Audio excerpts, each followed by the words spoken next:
What's up, guys? Welcome back to another episode of Push Pull Profit. And today we are going to be talking about the big wins that Ben and I have had along the way, kind of unpacking the stuff that's happened, the big events. When Ben hit 100 grand in 30 days and how I did 21 grand in an hour.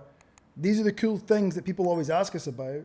So we figured let's unpack what happened, the expectation, the reality, and the journey. I think the people ask about the big wins and the big things to celebrate, but I think you and I have both had the milestones of the smaller wins that once seemed out of reach along the way. So I think we start there. Yeah, I mean, I think the big wins are exciting to talk about because they're the sexy ones. But I think the big wins are only big wins because of all the little compounding baby ones that happened before. Because how long have you been a coach for? 10 years. Samesies. So like 20 years of coaching experience all combined. If you want the big ones, it's not a big long list. It's lots of little wins, loads of them, and a couple of fucking monsters that I just discussed. So, all right, I'll ask you some questions and then we'll just rock and roll. What's the earliest little big win you can remember? I think it was the first 10K month, because that's the goal, right? That's the initial, that's what everybody is striving for, and being able to do that. May 2020 maybe, for the first time hitting 10K, and I was like, yes, I've made it. And then I've told you this before, the I guess 4 months that came after that, the sort of hovering 10, 8, 11, 9, and then the monumental shift at the time that you and I went on an adventure to, what? I don't even remember what we were in London for.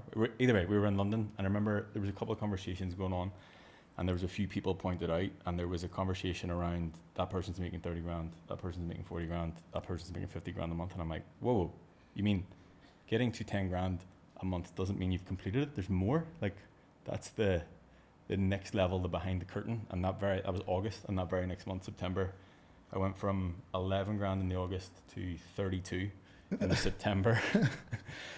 Because I knew it was possible, because I was like, well, I mean, yeah, that's the move. That's where we're going next. I think that's the point, though, isn't it? It's like you set these limitations because you set a goal, 10 grand, because you were fed that goal by the industry, rightly or wrongly. I don't think it did you any harm. No.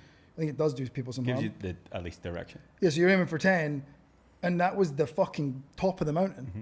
And then, like you say, it's like someone points out that, oh, they've done that. Like, it's been done before. It's like when Roger Bannister ran the fastest time ever for the mile, and then everyone's like, it was impossible. But now it's like, wait a minute. And then every Tom, Dick, and the fucking postman started doing it thereafter. I think it sounds like a sales pitch, but it's not. It's like, that's the importance of being in a room, paid or otherwise, where you don't have the biggest dick in the fastest car. Yeah, a classic. It's the breaking the glass ceiling. Do you know what I mean? It's like you set these glass ceilings based on the conversations you have, based on the environment that you put yourself in.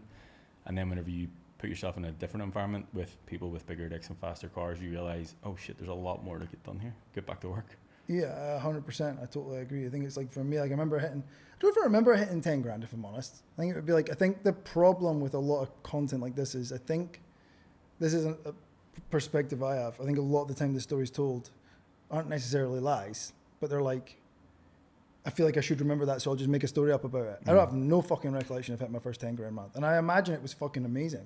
I remember hitting 6. No idea why. I remember texting a mate in the gym, on the gym floor, doing gym floor hours to 6 grand's a lot of fucking graft. Yeah. And I remember texting my mate and being like, bro, I've just made 6 grand this month, and I was about dead. And I actually remember him texting back and being like, mint, well done, is that sustainable? I'm like, oh, way to shit in my cornflakes. But like, okay, no. Way to shit in your conflict. Like, how many times have we text back and forward, made this month, hit this milestone? Good, more? Yeah, do it again. Do it in a month, which actually has become one of our strap lines. You know, you hit 10 grand, and it takes you back and be like, cool, well done. Do it, and like, you know, maybe you hit 40 grand quarter. Yeah, it's like, okay, do it in a month. So I think for me, 6 grand, I remember that. I remember the next one for me was 20. I remember hitting 20 grand in a month, being fucking buzzed, rightly so.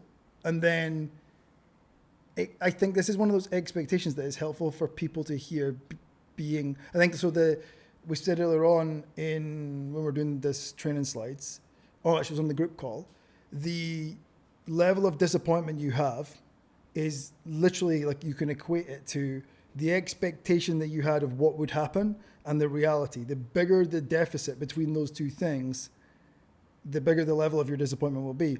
And my expectation, having hit 20 grand, whatever month that was next month will be 21. And it was, I don't remember, but I'll tell you it was less than 10. And that was a fucking wake-up call. Kick in the dick. Brutal. Yeah. And I think that's where, like, okay, the goal in building the business has always been, and we teach the coaches that, like, to be okay and capable to weather the volatility of running a business, because it does go up and down, but I think you want to close the gap as much as you can between your high months and your small months. I think that makes sense for, like, emotional regulation, because it's a fucking roller coaster. 100%, yeah. Lord knows you've had one. Yeah. Many. Yeah, I think for me, the expectation was it would be 20s there on out. It took me, I know for a fact, 11 calendar months to do it again. A fucking year of, like, I was going to say hoping and praying, and I was going to correct myself because I don't want to admit that's what was happening, but that, I think in reflection, that was what was happening. Yeah, but I've said to you many times, like, I almost needed to prove myself that it wasn't a fluke, like I didn't do it by accident. And I think the 32 specifically in that September, the next goal for me then was 50, and, like, I think it was potentially May the next year before it got even close. Brutal. And it was like 49,732, and I'm like, we need to dive into that part in a minute. Definitely, they just about months. Yeah. But I think if you're like, for me, it's like if I threw a dart and hit the bullseye, it was 11 more fucking goals, and you can only have one a month. Yeah. Before I did it again, and there was 11 pieces of evidence that it was a fluke. But I guess a point on this is, it's you set your own expectations again off the back of that, and you're like, well, I've done it in this month, and then you almost, and we've talked about this many times, you lose concept of reality within that, as in, you know, do 32 and then like, oh, I only made 15 this month, and the reality of the fact of the sentence that you just said and bringing yourself back down to earth is like, you only have that reality based on what you have previously done, whereas a former version of you, if you had have hit 15, you'd be like hyped about it. Yeah, I think there's a couple of things we need to dig into. We need to dig into the just about months. We need to dig into the, I think, like, obviously the expectation thing, and then the volatility, and there was something else, but it slipped my mind just now. So I think, like, for me, the 11 months were 11 months of proving that it felt like a fluke. For the wrong mindset, that's a dangerous place to be. And I think the one thing on reflection I have done only through not wanting to experience that anymore, the one big driver is tracking more of the inputs. It's boring to track the inputs. How many posts did you make? How many more reels? How much was it social proof? How many asks did you make of all different kinds, categorized? How many new clients did you get? What was your churn rate? Like a fucking snapshot x-ray of your business. No one wants to catch that data, and it's not fun. But I mean, for us, remember at the Scotland event, I can't remember the exact number, and I'm not willing to make up exact numbers to sound like, you know, sensationalize it. But we had a bit of pushback in the Optimized Coach that that social proof gets low engagement. Okay, it probably does. Mine does. Most coaches that we see, most social proof doesn't get high engagement. Now, we can talk about another day whether the goal of social proof is engagement or not. So I decided to commit to the experiment of, before the event, stopping posting social proof, because I am of the beliefs that social proof is the lifeblood of your business. They're sick of hearing it. So I say that all the time. And we stopped, and when I stood in front of the guys, I showed them my actual finances, and you were in the room, and I showed them a breakdown of the content buckets, like connection, value,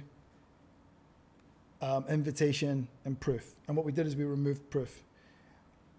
And it was between 16 and 20,000 pounds that we lost in the month that we did that. Like, we dropped, let's say we average that out and say the midline is 18 grand. Cost me 18 grand to prove a point. And then we put it back in after the fact, and we jumped 35 from memory. So we made up the deficit and more. Didn't quite make the gap back, but we were making more at the end. I guess you proved the point, though. I think I proved my point. Hasn't been an argument in the Optimized Coach ever since. But I think that it's like the expectation along the way that it will be easy. The expectation that once you've done it once, it will continue to happen again, I think, is flawed. It's the expectation that would be more healthy, I think, is, as you've just said, well, I know I can do it. So the mindset isn't, oh, well, it'll just happen again. It's, well, I've done it before, so I can do it again. Like if you, I don't know, injure yourself in the gym or something, right? Yeah. You benched X, you then drop to Y. Oh, I'll never get That's back. it. Give the gym up again. Yeah, Fuck that. Yeah, cut your arms off. You don't need them anymore, bro. Yeah, I think that's important. I think, talk to me about the just about months and what that does to your head. It's the 30th or the 31st, and you're like, or maybe the 28th, and you're like, right, I'm this far away, but I have maybe this payment coming in and that, and I've got this sales call, and you and I are back and forward as to like, I need to do this, and it's like closer, and it's the almost going into the month, and I don't do it so much now, but I used to go into the month and be like, right, based on where we're at and what's going on, and renewals and whatever else, this is where I expect or feel like I should be by the end of the month, and it's the getting to the end of the month and being 500 quid off or whatever, and it's that immediate disappointment because you set the expectation, but then the reality of I didn't hit 50, I only hit 49,732. Yeah, and pissing on your own cornflakes. I'm fucking pissed off about it, and even to the point, I remember you and I did the client hot seat after, and the title was 50 grand a month. I was like, I feel like a fucking lion. I mean, yeah, I think missing it hurts, but missing it by a bumblebee's dick hurts more. Right, the worst. And I think like we've had lots of them, and it's the gap in the gain. Yeah, it's like you can say you made 20 and then you made 49. What were your numbers to get to 49.50 or whatever we said? It was 32 in the September, and then it was like 32 to 49. Yeah, but the goal was 50. Yeah, right, sweet. But so you're looking at 500 deficit as opposed to whatever that maths is as a gain. I'm pissed off about it. Yeah, and I think that an important point is we've had the discussion a lot offline about losing touch. Yeah. Discuss. I think there becomes a point, and I'll say this, and I don't ever like, okay, yes, we've spoken before about, the driven financially, and I think that's absolutely fine. Like you run a business, that's the goal, right? And I think you just get to the point where the numbers just come absolutely absurd, and you lose touch on like the reality of what that is, and it's taking it back to, okay, yeah, I only made 49,000 whatever it was, but I did it from my fucking laptop wherever the fuck I was, probably sitting in my fucking socks in the house. How fucking good. But then we do based on UK average salary or comparative to what I used to earn in the job that I did before, like how long would that have taken me? How many fucking hours would I have to stew and make fucking protein shakes for other motherfuckers to make 49 grand? Like 2.5 years. And I'm pissed off because I missed it by 500 quid. Absolutely brutal. Like the worst. I think that definitely is true. Chaz, find out what the UK average salary is, and then we'll have a comparative reference point. But I do think it's like, for me, it's like, not to over-dramatize it, but to absolutely over-dramatize it. The bit at the end of the Shawshank Redemption where he gets out and he can't assimilate back into normal everyday life. I feel like it's that. You lose the ability. You completely lose touch with the, and not as a slant at anyone, normal people doing normal jobs and who likely enjoy it. That's fine. It's not a judgment of those people, but like, and actually, do you know what? People get fucking mighty triggered by it because I've made some posts saying like ads and stuff. Are you stuck at 3 to 5 grand? And then you get randos commenting being like, stuck. People are happy there. I'm like, yes, but I'm targeting the people who aren't. Who feel stuck. So this isn't for you. And then we get into this like to and fro, where you become villainized for wanting more. I think there's that. And I think the other side is I have a complete inability to connect with people that have normal jobs making normal salaries. Chaz, what's the answer? £37,430. What does that equate? Is that a pre-tax salary? 37.5 grand divided by 12 is £3,000 a month, and I imagine that's a pre-tax salary. Yeah. So I mean, like in the UK right now, that's probably going to look like taking home something like 2,200 quid in their pocket every single month. I feel like in a normal episode talking to the camera, it would just be fucking blowing my own trumpet. But I think we've agreed that us chatting is just us chatting. Yeah. I have happy to admit I make more than the UK average salary take home per month packet a day. But I think an important point on this is like you get to the stage and it's potentially a, you know, people only celebrate your wins to a certain point. There's you can't have these conversations with many people, and I think one of the on a broad spectrum, but specifically in this situation, you know, going through that fucking emotional roller coaster of highs and lows, and actually for me and you being able to have that conversation and like, number one, not be judged, have someone who fucking completely gets it, of the like, oh, well, I've only done this, whereas if you talk to again a normal job person, like there's no way that they can relate to what you're saying. So us and being able to have those conversations on a fucking daily basis it has kept me I agree in the fucking it's a fucking sanity. The ability to get what's in your head out and not be like I remember sitting in a family scenario, and I'll not be more specific than that, and everyone was sitting around in the living room all around in a big circle chatting, and we just booked a family holiday. And I'm like, fucking holidays are expensive at the moment, right? Like kind of, you know, that kind of fucking bullshit family chat. And I remember saying in front of the family what we'd spent on our holiday, and I thought we'd got a fucking bargain. And it wasn't even a fancy holiday. And it's like someone had shat on the coffin at the front of a funeral, the reaction I was given. I was like, you what? I remember looking at Sarah being like, what did I say? And then in the car, I'm like, what happened? She's like, there's a lot of money to spend on a holiday. I'm like, I thought we got a fucking deal. It was like half of what we spent last year. And I think it's very difficult to do that. And like, I don't think Sarah and I are particularly flashy or anything like that. I don't think you are either. But it's the inability to like have any kind of discussion around it because you're ostracized. And I think a lot of the time, like, it's the crabs in a bucket. People love to see you do well. A bit. Yeah. I like the comma, a bit, right? Yeah. But then, comma, and if you continue to do well, fuck you, comma, they fucking do not. Yeah. And I found that like you are probably one of the only people in my life that I've met, and I think it's very important to meet someone like that, where it's normalized, it's challenged, and I can come and say it to you because there's very few people that know what we do in a month or a year or what I take home. I think, I mean, for me, it's been essential. Like it's just being able to come in and share the frustrations, because in any other situation, like I can't go and like, oh, I've only done this, and they look at you like you're a fucking psychopath. Like, what do you mean you've only done that? Like, I think that, definitely. I think it's like you become unrelatable. Yeah, completely. And I have no desire to be relatable, but I also have no desire to offend anyone or to make anyone feel bad about themselves. So I tend to keep it to myself. Yeah, 100%. But it's the no desire to be relatable, but we don't do things that people can relate to. Like, I mean, when you come in here, you're like, it's, you know, we fucking have been sat at the laptop for the entire day. Like, we're in Ibiza. Even Jazz said that. It's like, I feel like when I'm living your workload. Like, people who come to Ibiza do not come to do what we've done for the entire day. I mean, I don't even know how many steps I've done today. Not many. 3,000. And we've just sat at the laptop all day, and I think there's that. But for the sake of talking, not relatable for people either. So it's like not 100% things that are relatable, so we don't get the outcome. The outcome is unrelatable, but don't get it twisted. The input is also highly unrelatable. I think there's two things we need to do: is talk about the big wins, but I think we also need to, like, so we can get to that in a second. I think the other part that was in my head that I wanted to just cap out was, I think like when you are, say you have a big month and it's like 10 grand, like for me the 20 grand, let's say, and there was 11 months. In that 11 months, I said already, one of the things I did was start to track the inputs. So I could, on the good months, the better months, I could be like, oh, I did more of that. So maybe, and then you just commit to a series of experiments. But another thing that I think we've figured out somewhere along the way was the gap between now and the goal. So for me, let's say I made 10 grand the next month and I want to get back to 20. The gap is 10.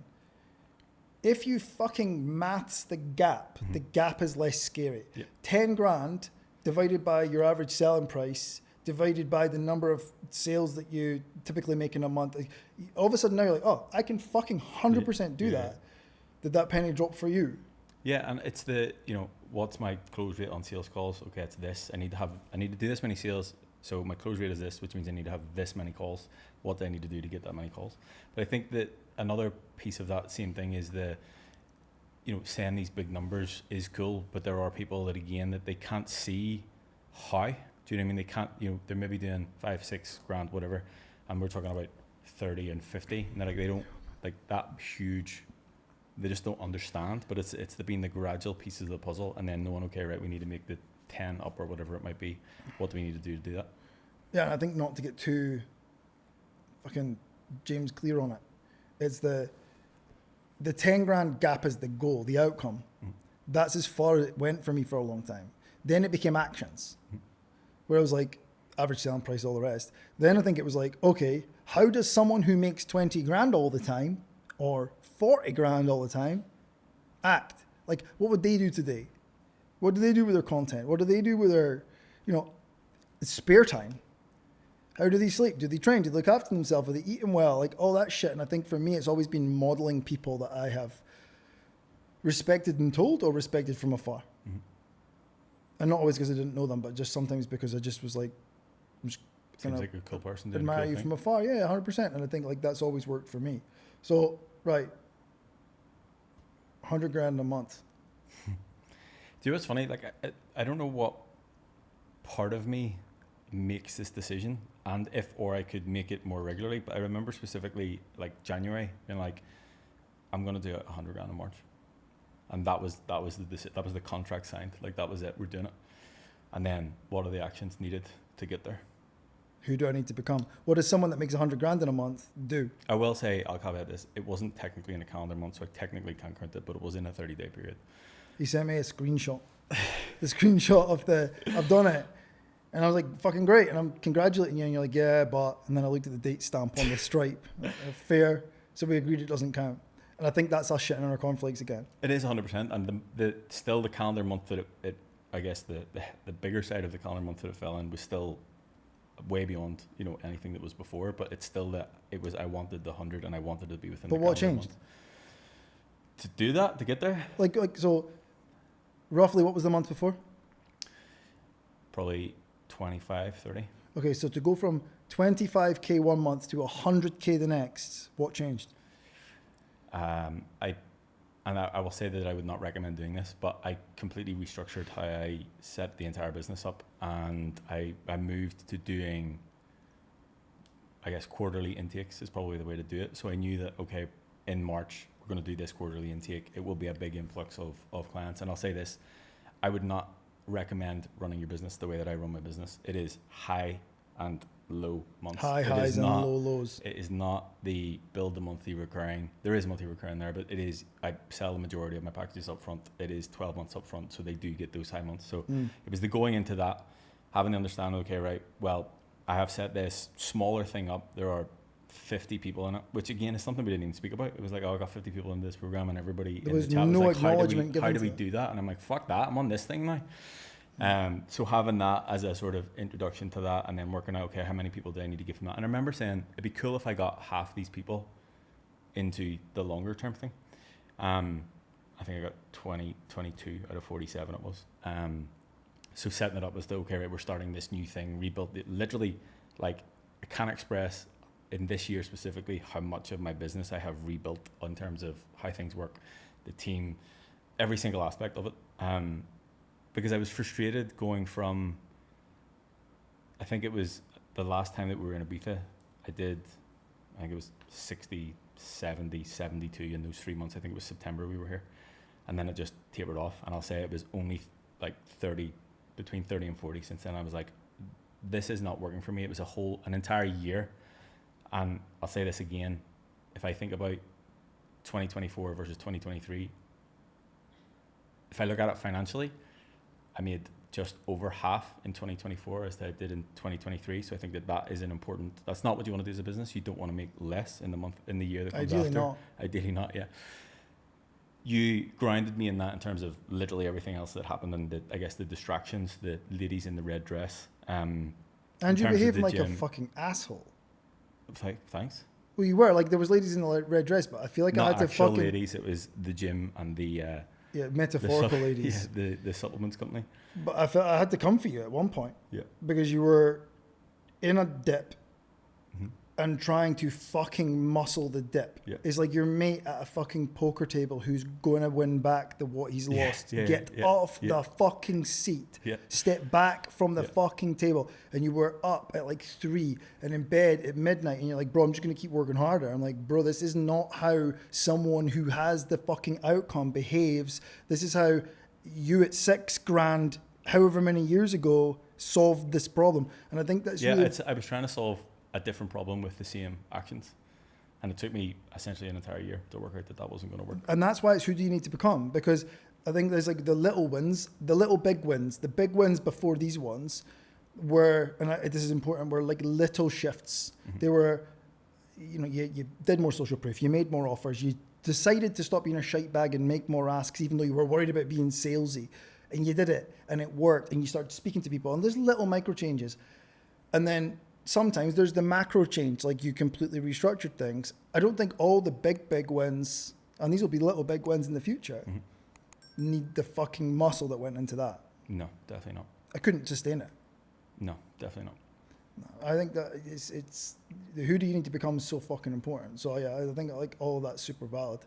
I think it's also important to have someone or people, preferably, but for me, someone is plenty around me to be like, nah. Like I have no problem. I've said a few things to you here. Mm-hmm. Like as your mate, called you on a couple of things and be like, nah. But needed. Yeah, but I think that's what, like, this is where people want to see you do well, but only a little bit. Like you can be a head above them, but if you start being head and shoulders above them, you're like, whoa, holy shit, you're not allowed to be that much better than me. Yeah. So for years, like, I'd love to see you make more money than me all the fucking time. And how are we going to do that one? And I feel like with that, it's like I'll call you when I see things that aren't serving you. Yeah. But I think that, I guess, if we go back to last year, I think that I had it in my head from the year before. It's like, I'm invincible. I'm the fucking business guy. I can do whatever the fuck I want. Do I want to open a gym? Yeah. And do I want to start a supplements company? I also did fucking 6 events in that year. And I don't think at the time I registered how much of a distraction those things were.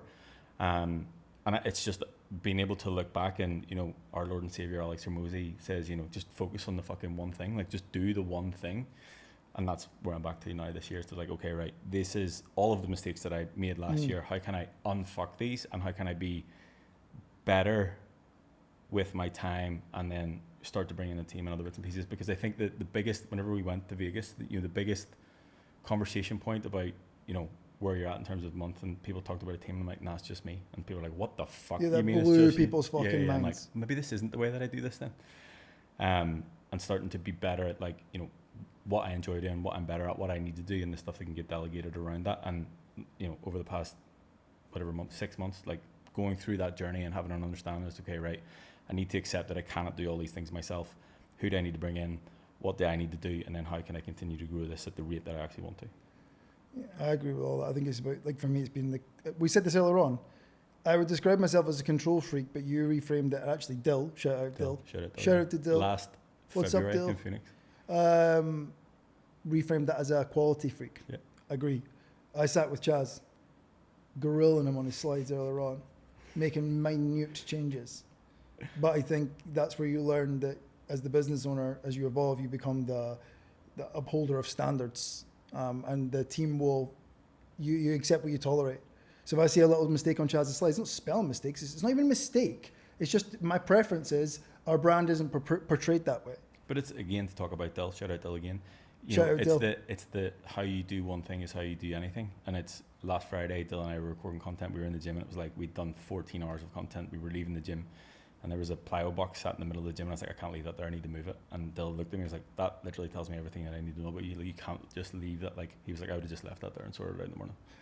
Yeah. So it's the details, it's the quality, it's the, like, being in the, like, I need this to be this way. Not because anybody else is going to see it or anybody else gives a fuck. And we said that about your slides and this whole thing. It's like, there's so many hours that have went into this, so many no one sees hours, and no one sees it. There's potentially things that nobody will even ever fucking notice or do, but you do. Because the details make the project. Yeah. Like, you sweat the small stuff and it will come good. I think I'm aware of time, but I feel like for me, when I was PT and then online coach, and then online coach that started doing well by whatever fucking yardstick other people were applying, I'm not applying that to myself. Then coaches were like, oh, yo, like, how are you doing this? Like, what's going on? It's evident you're doing all right. And then they started asking for help. And then when they started asking for help, I mentored a couple of coaches for free. Just be like, oh, listen, why don't we get on a call every so often? I'll show you what I'm doing. And if it works, great. Because I had no fucking proof of concept that applied to anyone else. Once it did, then I started taking on some people one-to-one for mentorship, and that went well. But then I realized for me, and this is maybe a rebuild moment, I went to the gym floor, I got full, hated having an appointment system where I'd like, so-and-so needs you here, here, and here. Hated being told, always have, where to be and when. Yeah, same. I'll fucking decide. And that's not necessarily a should, that's just a me. Built online to solve that problem, started mentoring coaches, and filled my calendar, wait for it, with appointments, which was just fucking PT, but worse, because I was stuck on my fucking laptop. And then I realized at this moment of like, wait a minute, I'm just repeating myself. So that's when, for me, I decided, right, there's got to be a better model. Rebuilt it. I thought, right, what if it was one-to-one support with like the education built as frameworks? Because my background in engineering, I think, helps me solve things in stupidly methodical ways and present them in ways I think are quite simple, I think. So I'm going to launch this as a group. And I remember very fucking clearly, it was a Friday morning. I could probably tell you the exact date. In fact, I'm almost certain I can. On the Friday morning, I set an offer to go out, which was just a carousel, nothing else, just a carousel. Put that up, and I left for the school run. We'll leave about 7:30. And the school run's massive because Nixon's miles away. Got back at 9, and I had collected 21 grand in an hour and a half. And the projected, which we don't count, but for the sake of context here, was 63 over the period of 6 months. And I was just like, okay, we'll do this then. We'll do this thing. This is the new model. But you build it to the point where it breaks and go, right, this isn't for me. Like, how can I do it better? What needs to change? And I guess that's where I was end of last year, start of this year. Build it till it breaks and then think about what needs to change, but not always everything needs to change. Like sometimes it's a rebuild, in my case and in your case there, but like in other examples, it was just like, what if I just did this? Refinement. And tiny little tweak. And this is the constant thing of work harder, not smarter. I don't think that fucking helps. It's both. Work harder and smarter. Yeah. Right? So for me, it's like work harder to build it and fill the thing. Then when the thing gets full, the system can no longer tolerate. Then build a bigger fucking container for the stuff, which is the smarter. So we work hard to fill the calendar as a PT. Then we're like, And if you have, I'm not to say that everyone should, but if you have further desire financially, great. Then it's like online or group of some description creates a bigger container for clients and therefore more money. And then I think it's like that applies to every level of business. You fucking muscle it. You do the hard work, then you unfuck the broken parts only. Yeah. And I think people tend to, this is where one of the most important questions and frameworks in my entire working career has been, what are we solving for? Because when you get stuck, I can only make 20 grand doing this just now in my current model. What are you solving for? Like, why can you not make more than 20K? Because this is where I think but like reflecting on more recent work, coaches get this very wrong. They come to me and it's like, I've got a lead gen problem. I can't make more than 10 grand because I don't have enough leads. I'm like, let's do an x-ray. So we have a quick x-ray and the x-ray proves however many leads, a month, a week, whatever. And then we look at it and it's a fucking conversion problem where you are bleeding fucking sales. You are losing them all the time. So we've either got a sales skill gap or you're getting cold as fuck leads. Yeah. Or we've got a pricing problem. None of them are a fucking lead gen problem. And this is where like stepping back, zooming out and asking, what are we solving for? What is the constraint, the current constraint, which for you and I often has been time and capacity. I don't have the capacity. Yeah, I think we don't have the capacity. But it's so difficult to, like, it's easy for us to say that now in reflection, but if you had told me that at the end of last year, whenever I had been in that fucking hole for so long, and you're like, I just need to, you cannot see it. Whereas when we step back, you're like, oh, I'm trying to solve the wrong problem here. And you either have a demand problem, as in I don't have enough demand, or you have a ability to facilitate, or a supply problem. So it's like I can't supply these people because I don't have the time. And then you look back then, okay, right, because I'm focusing on, I need more clients or more leads or whatever the thing is, you neglect the people that you then work with, then they leave, and then you're trying to fill all sorts of fucking gaps. So you get distracted by the wrong problems along the way. And I think, again, to take it right back to us, having you been able to know my business pretty much as I do, know me pretty much as I do, and be a second set of eyes and ears on that has helped enormously. Yeah, likewise. I feel like that's the thing is like, you can't see the label when you're on the inside of the bottle. So having someone to see it in another context helps. You're not always going to have that person, and you're not you are omnipresently available. I can phone you at any time, but you're not always. So in that capacity, I think it helps to be able to zoom out and being able to try, what are you solving for, and what is the current constraint? Like, taken to its maximum extreme just now without increasing anything, where is the because it's always numbers. Where's the fucking roadblock? And I think a lot of the time for me, it was probably conversion early on, and then it moved to be probably then like pipeline rather than leads. It's like they were coming in, and I wasn't triaging them fast enough, and all these different problems started to happen. And I think this is where, well, it's important to point out for the sake of anyone listening, I didn't touch ads. I think I hit my first, I'm going to say like 50 or 60 grand a month before I touched an ad. And that's not a should. We have lots of clients that do. And can. I don't know how your ads are Okay, going now. so let's talk about it. So like, yeah. So yeah, I think we got to about 50 or 60 grand before we touched ads. And then I thought, all right, cool. Like, now the problem does seem like it might be traffic. And again, you never truly know until you run an experiment and like, you pour water into part of the funnel and it either pisses out the hole or it comes out the bottom. Great. So Chaz is saying, tell you how it went with ads. The first ad agency we decided we'd do an agency thing because Hormozy, our Lord and Savior, hallowed be thy name, was like, we work with agencies, we're transparent, that we're going in to steal what they're doing. So I'm like, all right, cool, I'll do that. And I told you about the agency. Mm-hmm. Fucking good job you never signed up with them. But this is it. You one of us will do the experiment. One of us will pay the price. Yeah, who's going to run this experiment? And the price was heavy. I think we spent 20 grand there and made £0. Like none. They had no idea what they were doing. In fact, when I messaged to leave, they didn't reply. I had to remove them from my Meta account. Anyway, we've had a similar experience recently. I'm another 20 grand in and another £0 up. However, the last time we learned fuck all other than the narrative I've been given on agencies is potentially something you need to look at carefully. The current lesson is we've actually pulled a lot of things that are working very well. We have significantly increased traffic, which has highlighted another bottleneck, which is triaging and maintaining quality of triage, and then a sales team limitation with how full the calendar is. And I think like this is where it's a constantly moving thing. And if you just constantly think, well, if I just have more leads infinitely, It'll break at some point. And then what? But I think the value, like you've learned a lot from the money you've spent on ads. You could say I've spent 40 grand on ads and we've not made anything back, but you've learned a shitload.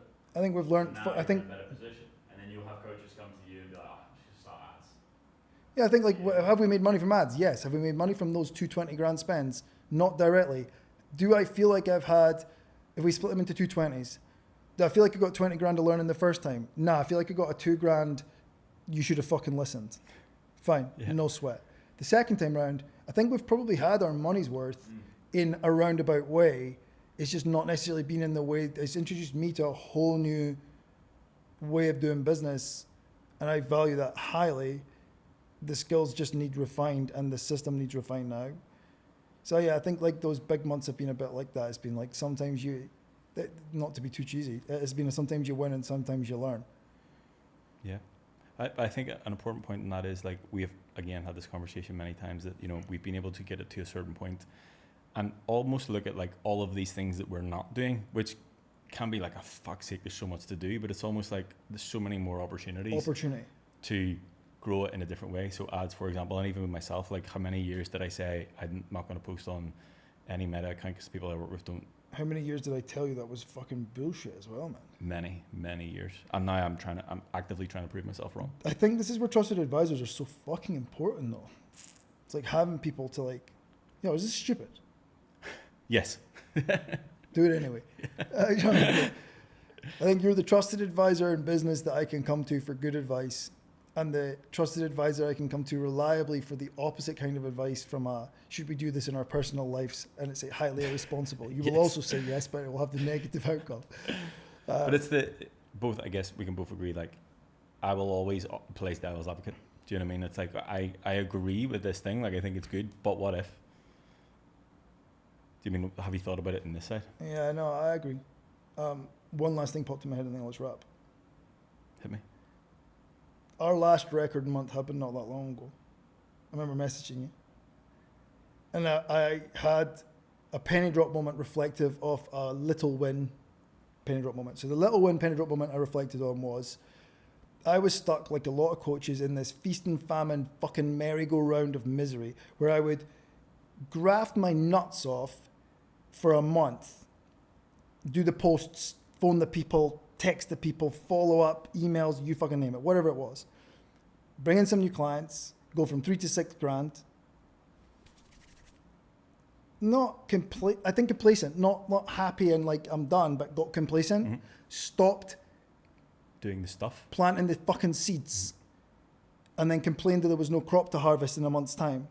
But also then immediately when you have that realization, immediately starting. Oh fuck, again.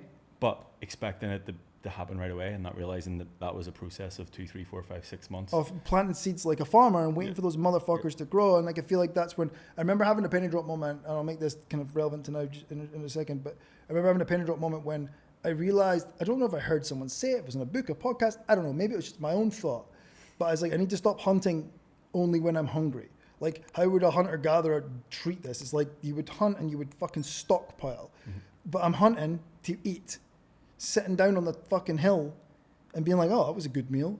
And sitting there and waiting to be hungry again and being like, well, I don't know where any of the fucking animals are to go and kill. So that when I changed that, then my 10s, my 15s, my 20s, maybe beyond, became very much more reliable. And the peaks and trough deficit became much shorter. So it was maybe 20 high or 25 high and 20 low rather than 25 high and 5 low, because I got off the merry-go-round. Yeah, and I think like that has been when in our last record month, I remember messaging you, I think we had 3 days to go to the end of the month and it was already a record, but it wasn't an even 10. And I think like the point here is that I think we have, as I've been told by many people, is when you learn to treat it like a game and it's just numbers and you gamify it, you can win in a different way. Mm-hmm. So I think for me, I'm messaging you with like 3 days till the end of the month. And in doing so, I wish I could learn to act the way I acted in those 3 days. Mm-hmm. It's like the builders finishing. They're like, we've got a week to go and they're doing like 2 times the amount of work. And I'm like, you realize if you just work like this the entire time, would be fucking done? Or better yet, worked at the average between the two. Yeah. Because I think my expectation again is that I can work like that all the time, and I don't think I can sustain. But I think maybe I can. I think what I did in that last 3 days wasn't extra work, but more creatively solving the problems that were in front of me.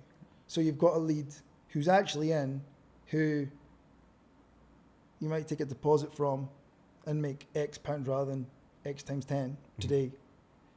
Like, cool.